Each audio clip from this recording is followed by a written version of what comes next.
श्री शिव महापुराण भाषा विद्येश्वर संहिता तीसरा अध्याय। मुनियों के ब्राह्मण जी का उपदेश।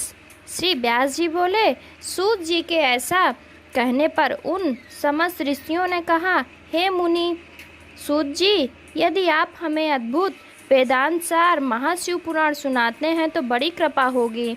मुनियों से ऐसा सुनकर शिव जी का स्मरण करते हुए सूत जी बोले, अच्छा, तो आप लोग इस अनामय शिव महापुराण को ही सुनिए, जो समस्त वेदों का सार है और जिसमें भक्ति, ज्ञान और वैराग्य तीनों का वर्णन है।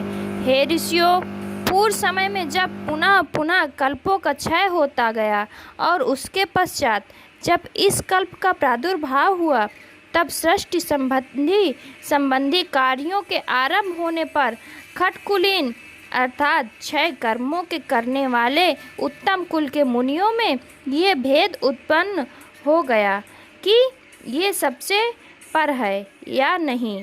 तब इसके निर्णय के लिए वे लोग ब्रह्मा जी के पास गए।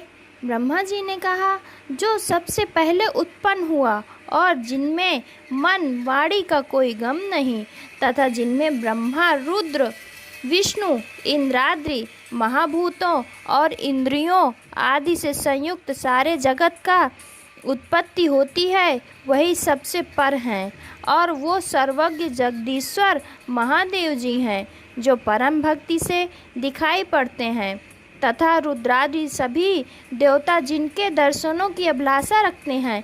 अधिक क्या कहूँ, शिव जी की भक्ति से संसार का जाल कट जाता है। उनके प्रसाद से भक्ति और भक्ति से ही उनके प्रसाद की प्राप्ति होती है। जैसे बीज से अंकुर और अंकुर से बीज की उत्पत्ति होती है। अतः हे ब्राह्मणों, आप लोग महादेव जी का प्रसाद पाने के लिए 1000 वर्ष का दीर्घ यज्ञ कीजिए, जिसमें शिव जी की कृपा से आपको साध्य और साधन का ज्ञान होगा। इस पर मुनियों ने पूछा, हे सूत जी, ये साध्य और साधन क्या है? ब्रह्मा जी ने कहा, साध्य शिव पद है और साधन उनकी सेवा करना है, परंतु इसके लिए साधक को सर्वथा ही निष्प्रह होना चाहिए। जब इस प्रकार वेद विधि से भगवान शिव की आराधना होती है, तब परमेश्वर पद की प्राप्ति हो जाती है और जो जैसा कर्म करता है उसे वैसा ही फल प्राप्त होता है। इस संबंध में स्वयं शिव जी ने भी कई निर्देश दिए हैं।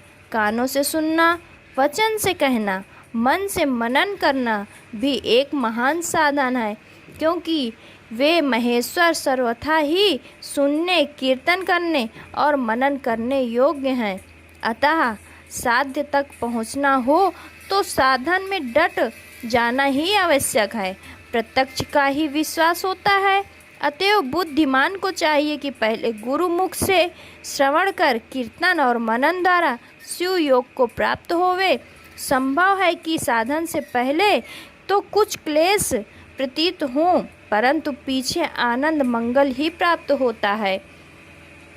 इति श्री महापुराण शिव भाषा तीसरा अध्याय समाप्त। हर हर महादेव, हर हर महादेव।